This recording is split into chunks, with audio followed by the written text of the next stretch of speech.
¿Cómo están, amigos? Les saluda Salomón una vez más como host de nuestro podcast Investiga.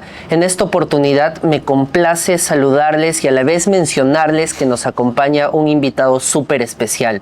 Hoy estamos con Percy Chumbe, quien no solo tiene una larga carrera como actor teatral, sino que ha tenido la oportunidad de dirigir a grandes equipos, de producir grandes obras teatrales, y yo me siento muy orgulloso de que nuestro país tenga figuras que estén destacando tanto a nivel latinoamericano en el mundo del teatro. Precisamente hemos traído a Percy para que nos pueda comentar cómo podríamos utilizar las técnicas teatrales para apalancarnos de su conocimiento y la información que él maneja para tener una sustentación de tesis exitosa. Hola Percy, te agradezco mucho por acompañarnos en este episodio y primero me gustaría que nos cuentes un poco sobre ti.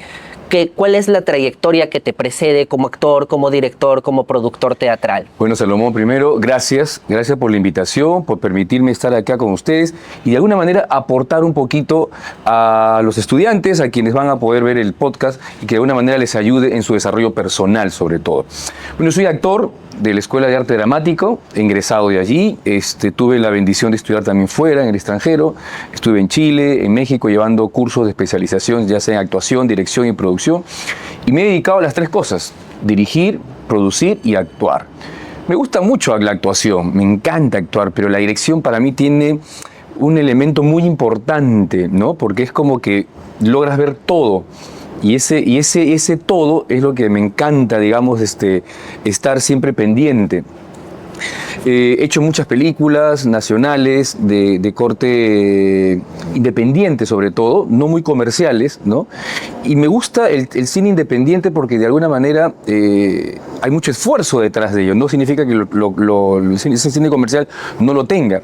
Lo que pasa es que el cine comercial muchas veces ya son financiamientos grandes, mientras que el cine, digamos, independiente no. Tiene con pocos recursos. Así que he pasado por el cine independiente, también por el cine comercial, he hecho mucho teatro para niños, que me encanta, porque el teatro para niños lo que nos permite es conectarnos muchísimo con los niños y tener esa capacidad de improvisación, que es algo que también podemos hablar ahora, porque importante es tener esa capacidad de improvisación para resolver situaciones que se pueden generar cuando uno está haciendo una obra de teatro o cuando está sustentando una tesis, ¿no? ¿Qué más he hecho? Televisión, casi todas las novelas de nuestro país, en América, en Frecuencia Latina, qué sé yo. He estado también en muchas telenovelas y produciendo siempre espectáculos, ¿no? Genial.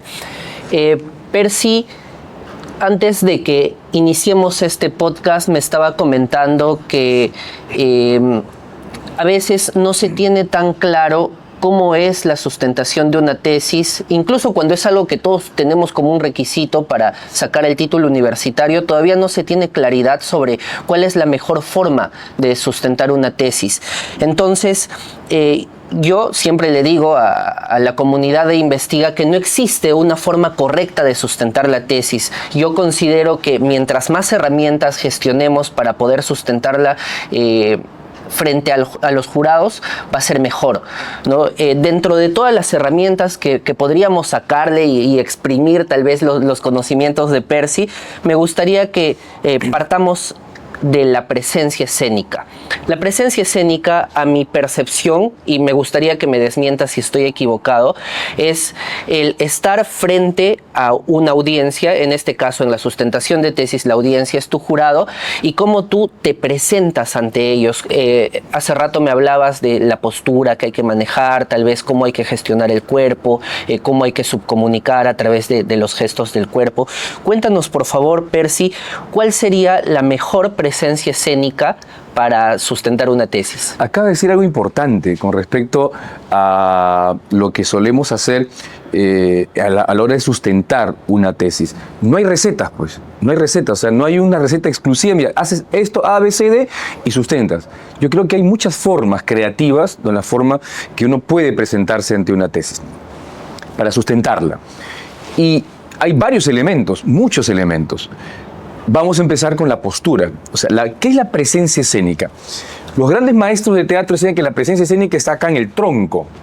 Nuestro tronco es la presencia escénica. Cuando uno ingresa a un escenario, por eso se llama presencia escénica, porque uno entra al escenario, lo primero que entra no es la cabeza y no son los pies, sino es nuestro torso. Pecho inflado. Exacto. No tan inflado como gallito de pelea, pero ese es lo primero que ingresa.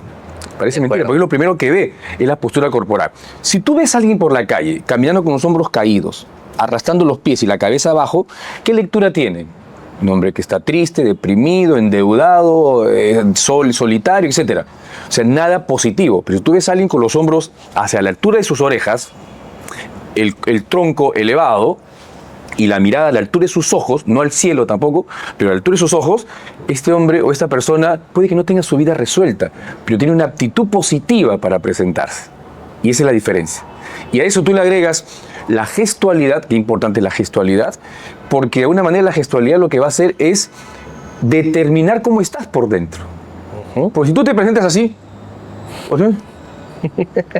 así estás por dentro. Sí. Pero si tú te presentas con una sonrisa, tampoco no así, porque eso sería falso, pero con una mirada transparente, con una sonrisa honesta, porque eso se lee, eso se transmite. Tú transmites como estás por dentro. Correcto. Incluso hasta la envidia, el rencor, el orgullo, todo eso se transmite a través del rostro, a través de la mirada. Si tú no tienes nada de ello, tienes amor, tienes pureza, tienes optimismo, tienes ganas de hacer las cosas, eso también lo vas a transmitir. Entonces, el estudiante que va a sustentar una tesis, es cierto, no hay recetas, pero lo que vamos a ver hoy día son herramientas importantes para poderse presentar. Entonces, resumiendo nuevamente, ¿qué es la presencia escénica? Nuestro torso. El tronco tiene que estar bien estilizado, por utilizar esta palabra. Y siempre en el teatro hacemos un ejercicio muy importante, imaginariamente, que tenemos un hilo que nos atraviesa de la cabeza hasta los pies y nos estira. Entonces, ese hilo imaginario hace que tú corrijas tu postura, porque la gente se para mal, con la pelvis hacia adelante, o encorvados, los hombros caídos, la cabeza hacia un lado. Entonces, pierdes postura. Y no hay nada mejor que presentarse correctamente bien. Y fíjate, no tiene nada que ver con la ropa, porque tú puedes tener ropa más sencilla y más humilde, pero tu presencia lo haces tú, más que la ropa. La ropa es un complemento. El vestuario es un complemento. Importante, obviamente, porque no vas a ir pues con un polo roto a dar una sustentación, ¿no? Tienes que irte con tu terno, un saquito, una corbata, y si no lo tienes, al menos saco y camisa. Mínimo, ¿no? Entonces, la postura radica mucho de nuestra actitud personal. ¿Cómo yo estoy por dentro? Tú dirás, pero ¿qué tiene que ver la parte física con la emocional? Tiene muchos, hay mucha conexión. Entonces, si tú estás bien por dentro, vas a transmitirlo. Correcto. Entonces, la postura parte de eso, de estar yo bien por dentro y, obviamente, hombros a la altura de mis orejas, las costillas altas, la mirada a la altura de mis ojos, no al cielo y no al techo, y no al piso, a la altura de mis ojos. Entonces, eso, o sea, al horizonte. De esta manera voy a comenzar a estilizar mi postura y esa es la lectura que voy a dar. Positiva, y eso le agrega la gestualidad, un gesto de sonrisa, tratar de no fruncir tanto el ceño, entonces, etcétera de cosas. Entonces, eso es lo básico de la postura. ¿Sí es importante? Sí es importante. Claro, es la base. La presentación, antes que hables incluso. Antes de hablar, lo que van a ver es cómo te paraste, cómo caminaste, cómo llegaste hasta el lugar donde vas a sustentar. Entonces, sí es importante la postura corporal, ¿no? Genial, gracias Percy. Yo creo que nos estamos llevando más que una entrevista, una masterclass hoy día, ¿no? Y a propósito de esto, ya, ingresas a la sustentación, muestras seguridad a través de tu imagen corporal y tienes que empezar a hablar. Esa es la siguiente pregunta que te quería hacer. ¿Existen técnicas de voz? No sé, yo trabajo mucho la modulación con mis estudiantes, ¿no? Cuando vas a decir algo profundo, suaviza la voz. Cuando necesitas enfatizar algo y apasionarte, levanta la voz. Pero yo creo que nadie mejor que un director de teatro para decirnos cuáles serían las técnicas de voz más apropiadas para transmitir una defensa de tesis. Lo que pasa es que no todo lo podemos decir al mismo ritmo. Por eso existe el ritmo. El ritmo es la variación de los matices. Entonces no existe, porque si yo, por ejemplo, si tú me entrevistas y yo todo el tiempo te contesto, sí, Salomón, claro, por supuesto, sí, por supuesto, tienes que pararte bien, tienes que hacer, de pronto tienes que mirar al público, o sea, si te contesto, si todo lo hablo así en este ritmo, o sea, hasta yo me dormiría. Entonces, los matices son importantes en la elocución. O sea, ¿cómo yo voy a transmitir? Lo que tú dices es cierto. Si quiero emocionar, tengo que suavizar para poder emocionar. Si quiero enfatizar, debo enfatizar. O sea, es de acuerdo al texto o al guión que yo mismo elabore, porque supongo que elaborará un texto, un guión, quienes va a sustentar o una pauta más o menos de qué es lo que va a decir y el orden que tiene para poder hacerlo. Existen técnicas muchas, pero a eso va acompañado, por ejemplo, la dicción. La vocalización, lo que tú le llamas modulación, que es perfecto, pero la dicción, no adicción, por si acaso, es la dicción. ¿Qué es la dicción? La casi perfecta pronunciación de las palabras. Siempre digo casi perfecta porque no llegamos a la perfección, aunque algunos sí lo han logrado. Entonces, ¿cómo pronunciar bien las palabras? No comernos las S finales o las D finales, etcétera, de algunas palabras. Pronunciar completamente la palabra. Pero para pronunciar completamente las palabras, ¿qué hay que hacer? Hay que ejercitar la boca. Un ejercicio, Percy, suéltanos uno, por favor. XU, la letra XU. Si tú estás ahí mirándome, pronuncia X, así, X, exageradamente, X. Luego pronuncia U. Miren, ¿eh? Y luego vamos a combinar la X con la U. XU. Por si acaso no es XU. Porque está diciendo otra cosa, hay que separar, es XU, y en el esfuerzo estamos flexibilizando toda esta zona. Esta zona alrededor de nuestra boca tiene músculos. No sé si te has dado cuenta, hay gente que habla así, hola, sí, ¿cómo estás? ¿Qué tal? ¿Cómo estás? Sí, buenos días, buenas noches. Y más está tomándose foto y le sonríe. Estoy sonriendo todavía, se sonríe más, sigo sonriendo más. Y no gesticulan. Son los que le llamamos los inexpresivos. Entonces necesitamos ser expresivos para convencer. El que, por ejemplo, trabaja en ventas, o sea, todos vendemos de alguna manera, todos nos vendemos, porque todos tenemos que marketearnos. Entonces, quien gesticula o tiene esa posibilidad de hacerlo, tiene que ejercitarse. Para lograr, tiene que ejercitarse. El XU es un gran ejercicio, repítanlo todos los días de su vida. Otro ejercicio más, la R. Pronuncien la letra R y prolónguenla. R, lo que les dura el aire. ¿Para qué? Me van a decir. Nuestra lengua también se utiliza a la hora que hablas. La lengua se mueve. Hay gente que no mueve la lengua, por eso habla así. Los jóvenes de hoy dicen, hijo, ¿cómo estás? Ay, bien, cansado, aburrido, así hablan. O sea, tienen pereza vocal, pereza en la lengua. Entonces necesitan ejercitar la lengua. La letra R va a ejercitar la lengua. Estos dos ejercicios básicos les va a ayudar a flexibilizar toda esta zona y a diccionar mejor. Entonces, sí es importante modular la voz, como tú lo dices muy bien, pero es diccionar, es la palabra correcta. O sea, voy a diccionar, voy a gesticular, porque luego que tenga la posibilidad de pronunciar bien las palabras, voy a comenzar a trabajar los matices. Y los matices tienen una connotación emocional. Si quiero emocionarte, voy a ponerle todas las ganas de emoción. Como cuando grito un gol, ¡gol! Nadie grita gol. Nadie grita gol. ¡Gol! ¿No? Y se ponen eufóricos. Entonces, es lo mismo. Entonces tengo que poner matices, nada más. Genial. Hasta el momento hemos hablado un poco de la parte técnica, de la gestión del cuerpo y la voz, que son los dos predominantes en una sustentación. Y me gustaría que ahora nos metamos en algo un poco más complejo. No complejo porque sea más difícil, sino más complejo porque tiene una esencia mucho más científica, mucho más humana, y es la narrativa. Nosotros no podemos pararnos en la sustentación de la tesis y decir, bueno, hoy voy a estudiar tal problema. Este problema tiene tales constructos en su matriz de consistencia, la metodología que he utilizado es esta, la estadística que he utilizado es esta, y la conclusión es la siguiente. Porque esto va a ser aburrido, los jurados van a estar atentos un par de minutos tal vez al principio y luego se van a distraer. He visto incluso sustentaciones tan aburridas que el jurado estaba con su celular, viendo Facebook o chateando mientras el estudiante está sustentando la tesis, ¿no? Y esto muchas veces no es porque la tesis no sea buena, sino esto a veces sucede porque el estudiante no sabe cómo emocionar a través de la tesis. Por eso yo siempre recomiendo que se utilice storytelling, ¿no? No sustentes tu tesis solo evidenciando un problema. Haz que el problema sea tuyo. Conviértete en un personaje del problema. Si no lo tienes tú, lo tiene tu hermana, lo tiene tu mamá, lo tiene tu primo, pero alguien ha tenido este problema, si no, no existiría tu tesis. Entonces, personifica a la tesis y empieza a contar una historia, y que la tesis sea una historia para que el jurado, toda la sustentación esté así, atento de qué va a ser lo siguiente en la historia, ¿no? Y tengo estudiantes que lo han logrado y les ha salido muy bien. Desde tu perspectiva, Percy, ¿cómo crees que el desarrollo de la narrativa en una sustentación de tesis puede conducirnos al éxito? Yo creo que es básico. Como diría en mis épocas, en los 80 había una película que se llamaba Básico y Letal. Es básico y letal realmente porque... Pero antes de contestar esa pregunta, quería agregarle a lo que decías en la pregunta anterior, que qué importante es la corporalidad y la voz, pero yo le agregaría un tercer elemento también que es importante, que es la gestualidad, por ejemplo, ¿no?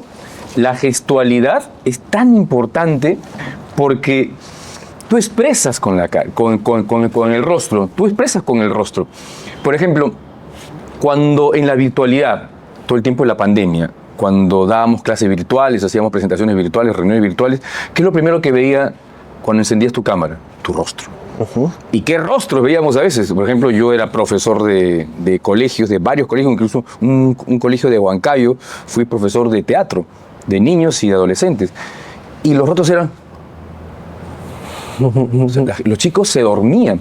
Y, es más, y si es que lograban encender su cámara, porque algunos ni la encendían. Entonces, son tres elementos importantes: la corporalidad, la voz y la gestualidad. Eso quería cerrar un poquito con el tema anterior.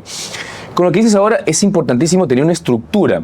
Todas las historias del mundo, los cuentos, las obras de teatro, las películas, las telenovelas, tienen esta misma historia, que es el triángulo aristotélico. Según Aristóteles, creó este triángulo que es la estructura dramática de una historia, que es el principio, el medio y el fin. Para ustedes, principio, medio y fin. Es un triángulo. El principio, lo que le llamamos el nudo, qué sé yo, ¿no? O sea, el principio es la presentación de la historia. ¿Cómo presento la historia? En la presentación están los personajes, el lugar, la época, qué sé yo, ¿no? Por ejemplo, había una vez, era un lugar extremadamente lindo y bello, donde un bosque maravilloso, fantástico, donde habían árboles, animales, y habían duendes y gigantes. O sea, ya presenté la historia. El medio, o el nudo, el conflicto, el clímax, es la situación más dura y más difícil, más complicada de la historia. Por ejemplo, en una tesis, ¿cuál es el problema por el cual yo estoy asumiendo y estoy haciendo mía esta situación? Planteo el problema. Y el desenlace o el final, obviamente, es cómo termina esta historia. Si yo tengo claro eso, y lo que tú has dicho es algo importantísimo, y me parece genial, cómo yo me voy a ser protagonista de esta historia. Si yo mi tesis la considero una historia real, a diferencia del teatro, de las películas, todo es ficción, es como decía un dramaturgo, decía, el arte en general, o la actuación en general, es una gran mentira, pero con arte. Por eso la gente se lo cree, por eso la gente odia al villano y quiere matarlo y quiere hacer... ¿Por qué? Porque lo hacemos tan bien que la gente lo va a creer. Entonces, ¿qué importante es eso?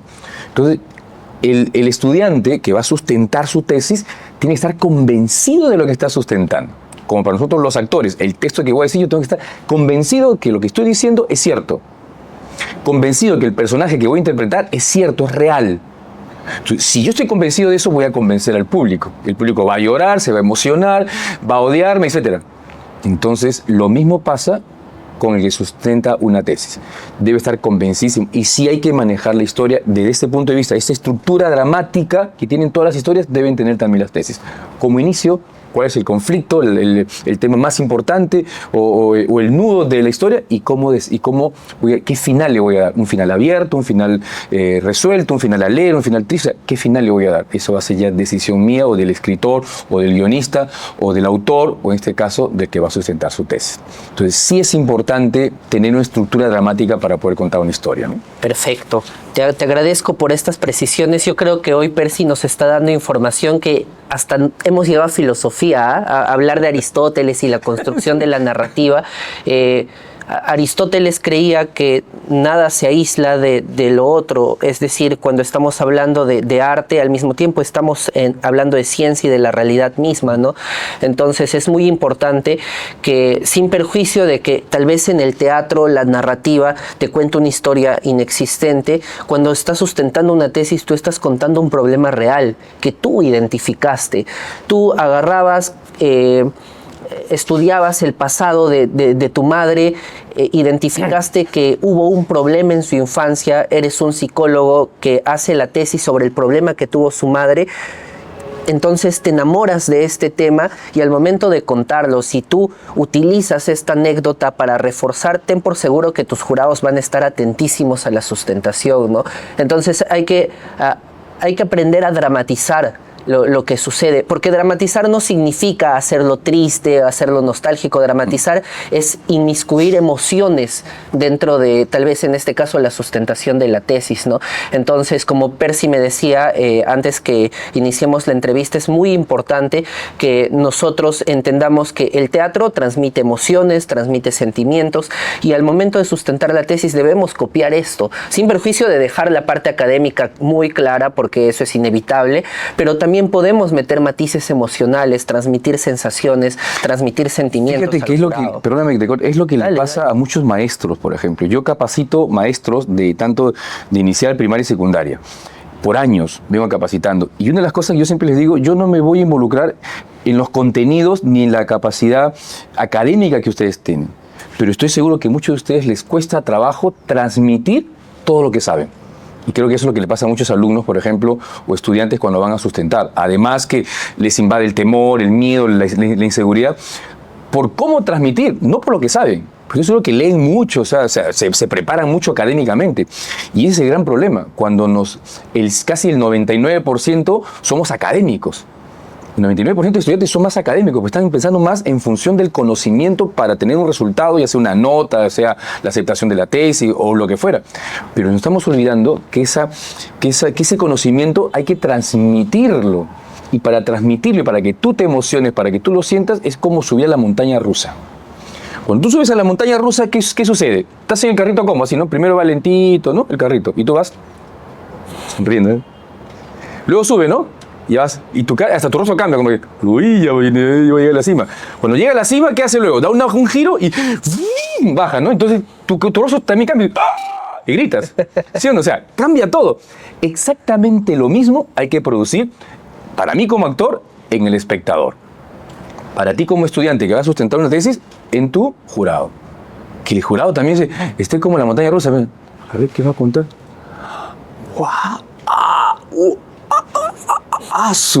O sea, y se involucre y se ponga como el niño cuando ve una obra de teatro para niños.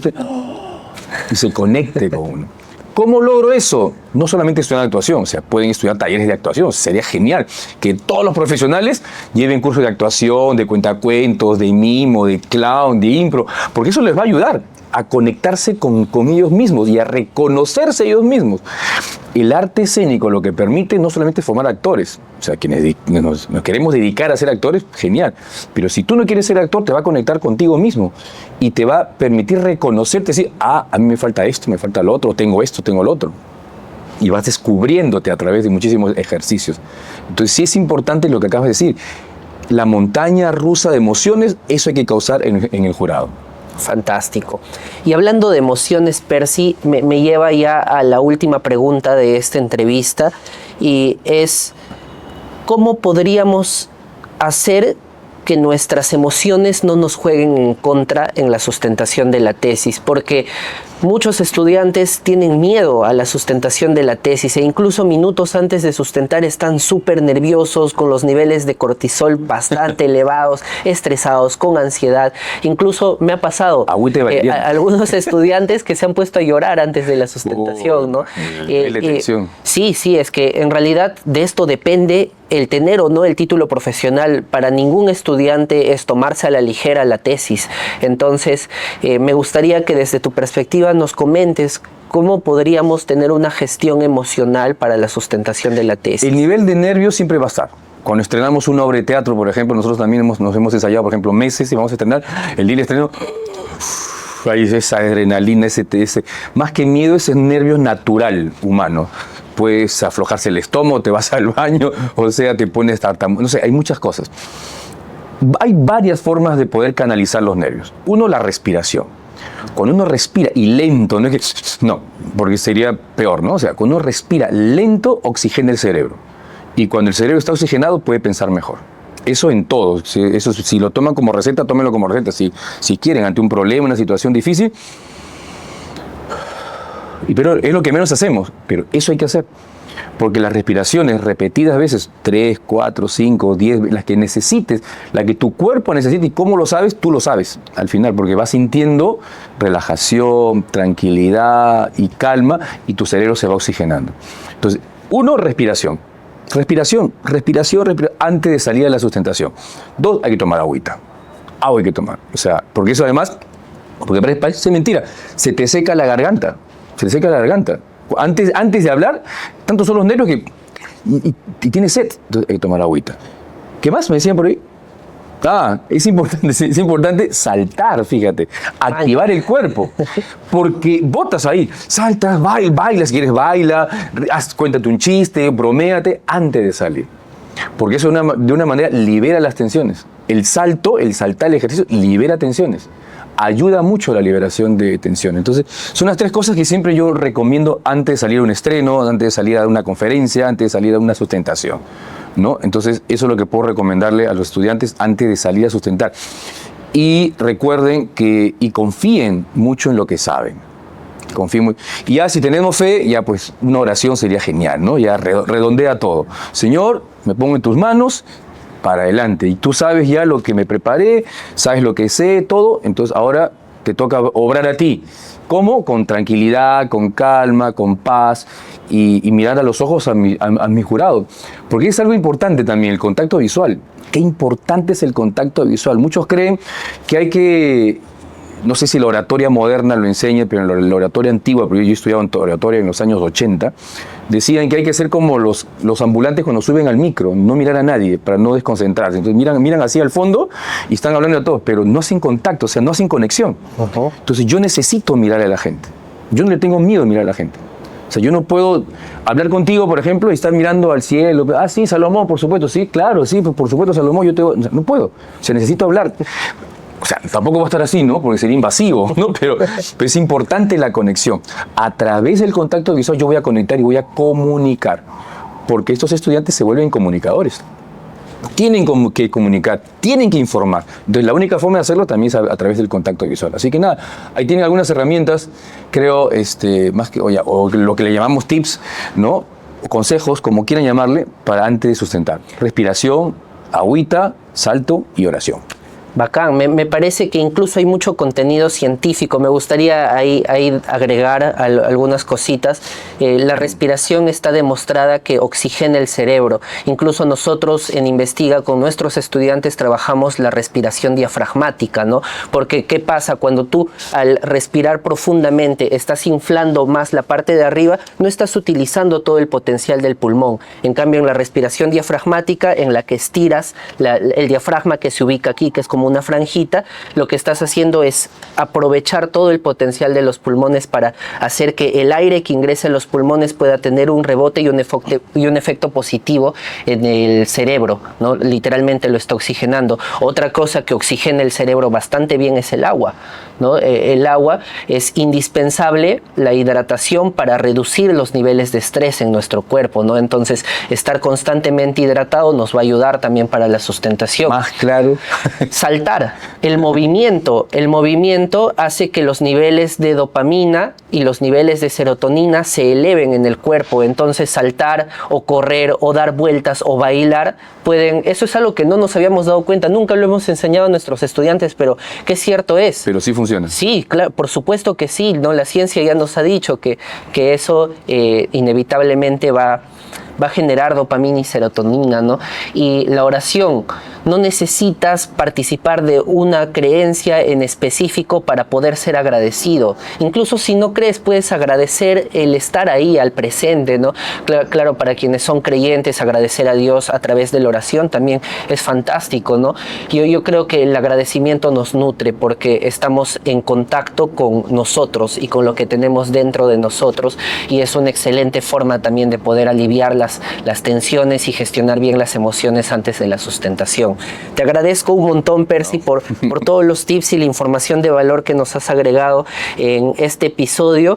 Espero que se pueda repetir en algún momento. Genial. Y nosotros estamos abiertos a estar ahí, predispuestos para lo que tú necesites también. En Investiga nosotros lo hacemos por educación. Creemos que educar es la mejor forma de cambiar el mundo. ¿no? Entonces, actualmente lo estamos haciendo a través de la educación superior. Eventualmente llegaremos a la educación básica, y te agradezco también por lo que nos mencionabas en la capacitación a los maestros que son de educación básica o inicial, porque el hecho de que tú aportes en ellos implica que indirectamente estás aportando en los niños, ¿no? Y ahí te das cuenta que todos tenemos responsabilidad educativa. Total. En cualquier momento de nuestra vida y en cualquier situación, ¿no? Entonces, fíjate que eso, perdóname, dale. solamente enfatizar un poquito lo que acaba de decir. Yo me rehusaba a ser maestro, fíjate, hasta ser profesor, me rehusaba siempre. Dije, no, yo quiero ser actor, director y productor. Pero la vida, Dios, para mí Dios, me ha llevado al sector de educación. A educar y enseñar lo poquito que sé, porque no sé mucho. Pero como le digo a mis hijos, lo poquito que sé, lo enseño bien. Lo poquito que sé, creo en lo que sé y sobre todo lo transmito, porque también lo pongo en práctica yo. Porque si le digo respiren y yo no respiro, le digo gesticulen y yo no lo hago, entonces no tiene sentido. Es como dictar recetas nada más. Entonces por eso le digo, no es una receta lo que acabamos de hablar. Yo les agradezco a ustedes por permitirme investigar, por permitirme tener este espacio con ustedes y poder de alguna manera ayudar, porque yo creo que también es la función del educador, ¿no? Servir. Y cuando servimos, es un don que hemos recibido de Dios. El don de poder servir a los demás a través, en este momento, de la educación, pero a través del arte, como lo hago yo, ¿no? Así que nada, gracias una vez más por todo. Gracias a ti, Percy. Y no se olviden de dejar en la bitácora de comentarios todas las preguntas, dudas. Seguramente nuestro equipo de producción lo va a hacer sin falta llegar a Percy, para que Percy nos pueda dar feedback de todas las cosas que no hayan quedado claras, que para mí son muy pocas. Te agradezco, Percy. Y les agradezco también, no olviden suscribirse, dejarnos los comentarios, sus dudas, compartir en Instagram, compartir en Facebook, y nos estaremos viendo en el próximo episodio. Chao.